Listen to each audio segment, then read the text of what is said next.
জন্য। তারপর সন্ধ্যা পথ বেশ আমি একটু অপেক্ষা করতে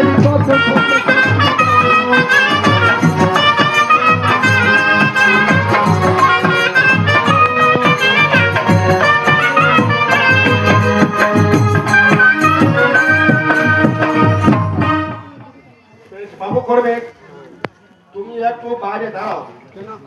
কেন? আমি মনের দিকে পিছাবি আলাপ সালাপ করে। নমস্কার মহারাজ, নমস্কার পাত্র। কর্মিকের জন্য পারছিলাম কি কর্মিক পেয়েছো? মহারাজ আজ এ বলবো কি, বড় বড় টাউন, বিরাট বিরাট শহর ঘুরলাম, বড় জায়গায় জানি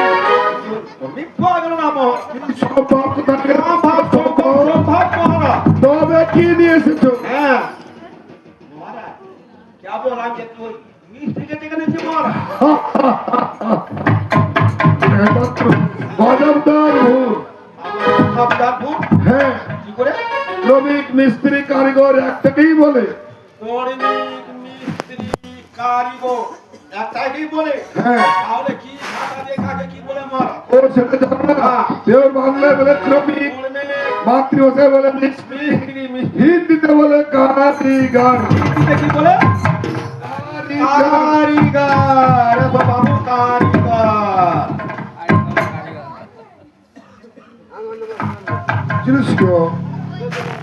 আদেশ হচ্ছে আমার মনসার সঙ্গের থেকে বিবাদ।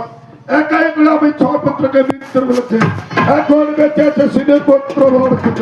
তার কঠোর ভাবে কাজখণ্ড ভাই তৈরি করতে হবে, যেন একটা বিবিলকে ভেতরে প্রবেশ করতে পারে। তার মধ্যে দুখানা জানলা, তো দুখানা জানলা। পাত্র, আমি তো জানলার কথা বলি নেই মহারাজ, যদি দুখানা জানলা যদি না দেওয়া যায়, তাহলে হাওয়া বায়ু বাতাস পড়বে।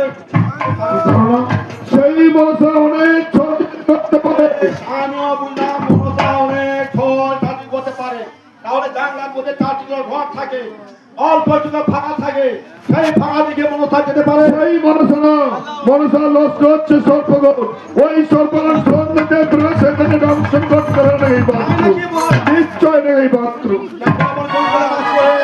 কচুতলায় বাস করে বেগে বাচ্চাকে ধরে ধরে খায়, একটু গর্ত পায় কিংবা একটু চঙ্গ পায়, ওই চঙ্গ যে সুর সুর সুর সুর